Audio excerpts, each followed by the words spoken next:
maybe I will take a few minutes just to say something that I find repulsive about especially monotheistic messianic religion.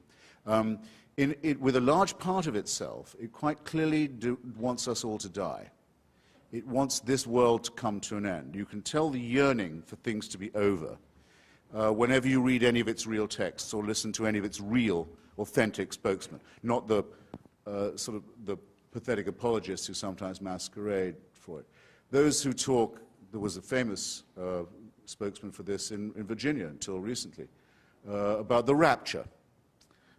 Say that those of us who have chosen rightly will be gathered to the arms of Jesus, leaving all of the rest of you behind. If we're in a car, it's your lookout. That car won't have a driver anymore. If we're a pilot, that's your lookout. That plane will crash. We will be with Jesus, and the rest of you can go straight to hell.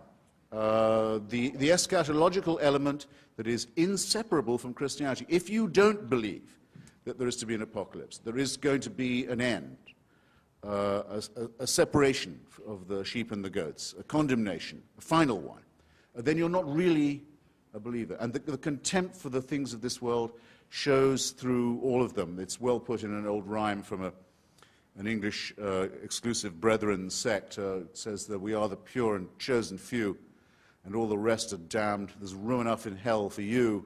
We don't want heaven crammed. You can tell it when you see the extreme Muslims talk.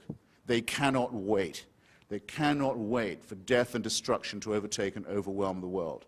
They can't wait for what I would call, without ambiguity, a final solution. When you look at the Israeli settlers, paid for often by American tax dollars, deciding if they can steal enough land from other people and get all the Jews into the promised land and all the non-Jews out of it, then finally the Jewish people will be worthy of the return of the Messiah. And there are Christians in this country who consider it their job to help this happen so that Armageddon can occur, so that the painful business of living as humans and studying civilization and trying to acquire learning and knowledge and health and medicine and to push back can all be scrapped, and the cult of death can take over.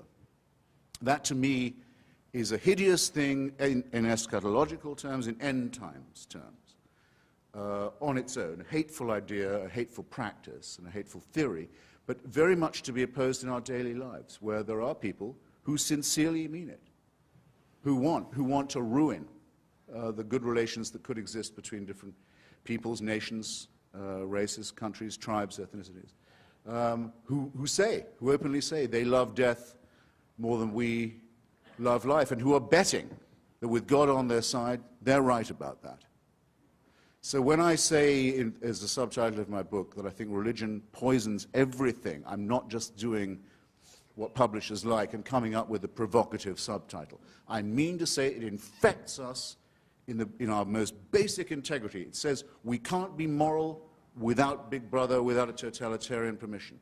It means we can't be good to one another. It means we can't think without this. We must be afraid. We must also be forced to love someone who we fear. The essence of sadomasochism. The essence of abjection. The essence of the master-slave relationship. And that knows that death is coming and can't wait to bring it on. I say this is evil.